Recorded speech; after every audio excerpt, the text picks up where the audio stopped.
Latar belakang. Film merupakan karya seni budaya dalam peranata sosial dan media komunikasi massa yang dibuat berdasarkan kaidah sinematografi yang menggunakan suara ataupun tanpa suara yang kemudian bisa dipertunjukkan. Pengertian dari film yang dituliskan pada pasal 40 butir 10 Undang-Undang Nomor 28 Tahun 2014 tentang hak cipta karya, yaitu sinematografi merupakan ciptaan yang berbentuk fotogerak, antara lain film dokumenter, film iklan, reportase, ataupun film cerita yang terbuat dengan skenario, serta film kartun.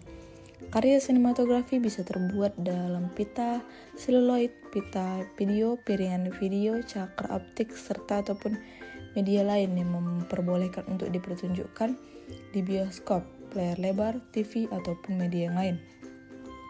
Mengingat bahwa karya film memiliki peran strategis, maka semua kebijakan mengenai perfilman tercantum pada Undang-Undang Hak Cipta yang terdapat pada Undang-Undang Nomor 28 Tahun 2014, yang dimana pembuat film memiliki hak cipta atas karya yang dibuatnya sendiri dan memiliki hak eksklusif. Lalu, adanya kegiatan pembajakan film tentu sangat merugikan para pencipta film karena karya yang telah dibuat dengan susah payah mengeluarkan banyak dana malah didistribusikan tanpa izin pencipta film untuk meraih keuntungan yang bukan miliknya sendiri. Pelanggaran hak cipta biasanya terjadi karena adanya kesengajaan untuk memperbanyak ataupun mengumumkannya. Walaupun sudah ada regulasi yang mengatur mengenai pembajakan film, tetapi hal ini tidak menjadi suatu halangan besar bagi para pembajak film untuk terus melakukan aksinya. Masyarakat juga masih beranggapan bahwa menonton atau menggunakan film secara gratis tanpa berbayar bukan merupakan hal yang serius. Bahkan masih banyak warga atau masyarakat yang tidak menyadari bahwa perbuatan tersebut merupakan pelanggaran hak cipta.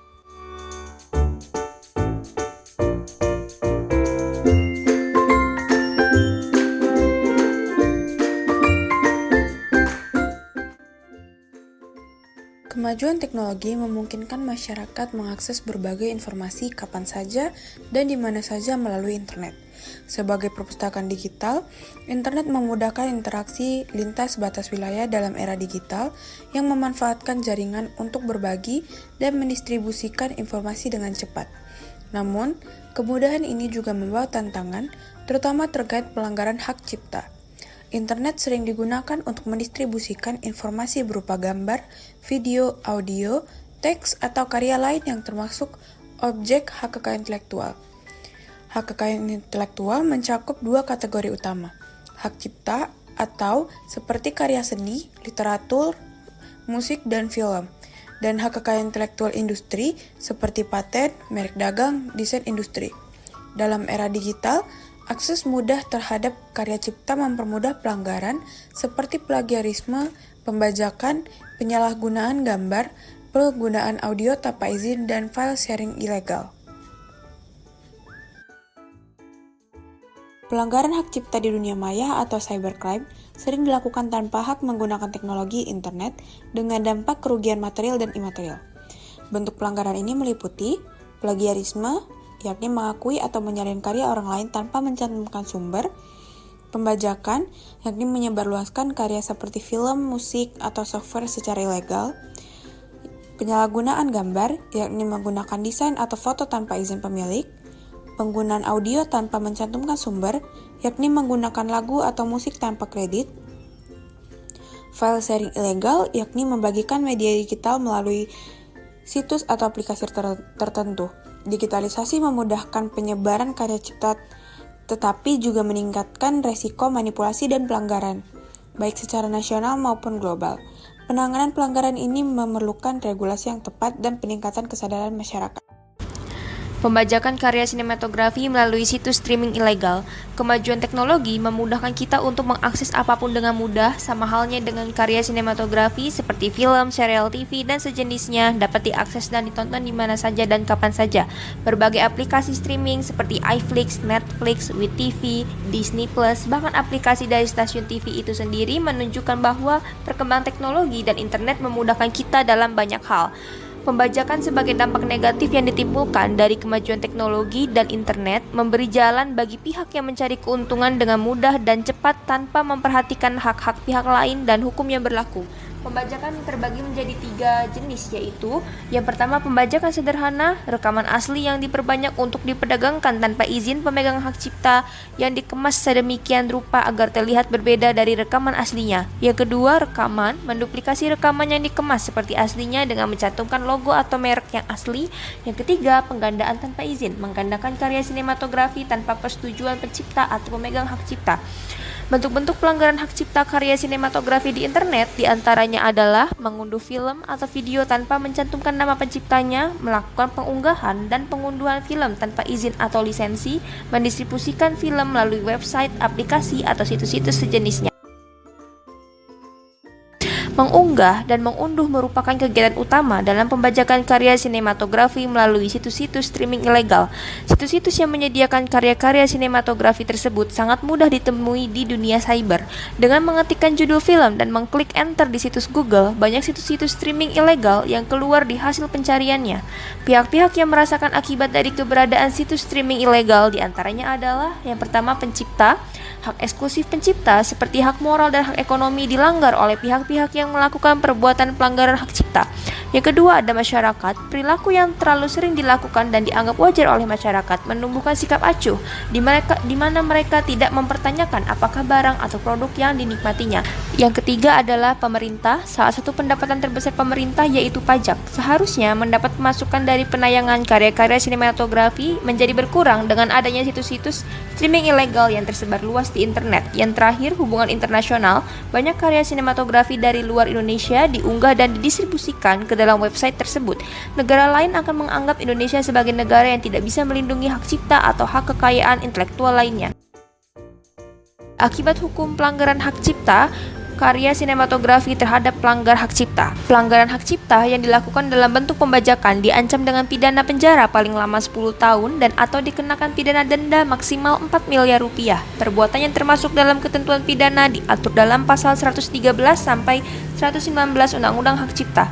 Yang pertama, penyedia situs. Pihak yang menjadi penyedia situs streaming ilegal telah melanggar hak ekonomi pencipta atau pemegang hak cipta. Perbuatan pihak penyedia situs diatur dalam pasal 113 ayat 3 dan 4 Undang-Undang Hak Cipta dan diancam pidana penjara paling lama 10 tahun atau dikenakan pidana denda maksimal 4 miliar rupiah. Yang kedua, pengunggah karya sinematografi ke situs streaming ilegal diatur dalam pasal 113 ayat 3 Undang-Undang Hak Cipta dengan ancaman pidana penjara maksimal 4 tahun dan atau pidana denda maksimal 1 miliar rupiah. Yang ketiga, pengguna situs streaming ilegal. Siapapun pihak yang menjadi pengguna situs streaming ilegal atau bahkan mengunduh karya-karya sinematografi, perbuatannya memang tidak diatur dalam peraturan perundang-undangan di Indonesia. Namun, perbuatan masyarakat yang mengunduh dan menggunakan situs ini dapat membantu pelanggaran hak cipta menyebarkan situs miliknya. Akibat hukumnya terhadap pencipta dan pemegang hak cipta. Karya sinematografi merupakan salah satu objek HKI yang dilindungi oleh hak cipta dalam Undang-Undang Indonesia. Subjek dari perlindungan ini adalah yang pertama pencipta karya sinematografi. Pada dasarnya, pencipta adalah seorang atau beberapa orang yang secara sendiri atau bersama-sama menghasilkan suatu ciptaan yang bersifat khas dan pribadi. Kedua, pemegang hak cipta karya sinematografi. Pemegang hak cipta adalah pencipta atau pihak lain yang menerima hak cipta dari pencipta secara sah, serta pihak lain yang menerima hak tersebut secara sah. Pelanggaran hak cipta mengakibatkan pencipta dan atau pemegang hak cipta tidak mendapatkan haknya sebagaimana mestinya, baik itu hak eksklusif dan hak ekonomi. Pencipta dan atau pemegang hak cipta mengalami kerugian secara material maupun imaterial. Tanpa adanya perizinan atau perjanjian lisensi, pelanggar hak cipta karya sinematografi dapat dilakukan penuntutan secara pidana maupun perdata. Secara perdata, pencipta pemegang hak cipta atau hak terkait berhak mendapatkan ganti rugi atas kerugian yang ditimbulkan dari pelanggaran hak cipta tersebut. Gugatan ganti rugi diajukan ke pengadilan niaga. Secara pidana dapat diajukan dalam waktu yang bersamaan dengan pengajuan gugatan ganti rugi secara perdata. Upaya perlindungan hak cipta karya sinematografi secara preventif dan represif. Yang pertama, pendaftaran hak cipta. Berdasarkan prinsip deklaratif, objek hak cipta mendapatkan perlindungan secara otomatis saat ekspresi nyata terwujud atau setelah diumumkan, tanpa harus melakukan pendaftaran terlebih dahulu. Namun, pendaftaran hak cipta tidak boleh dikesampingkan karena menjadi bukti permulaan apabila suatu hari terjadi sengketa. Pendaftaran hak cipta di Indonesia dilakukan dengan mengajukan permohonan Direktorat Hak Cipta dan Desain Industri pada Dirjen HKI di Kementerian Hukum dan HAM Republik Indonesia. Permohonan pendaftaran dapat diajukan secara manual maupun online. Yang kedua, lembaga manajemen kolektif.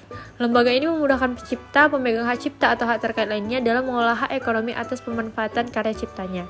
Yang ketiga, platform media sosial. Sebagai bentuk perlindungan terhadap karya-karya sinematografi, beberapa platform atau aplikasi media sosial menyediakan sarana untuk melindungi hak terkait atau bagi pencipta dan pemegang hak cipta. Keempat, penetapan sementara oleh pengadilan niaga.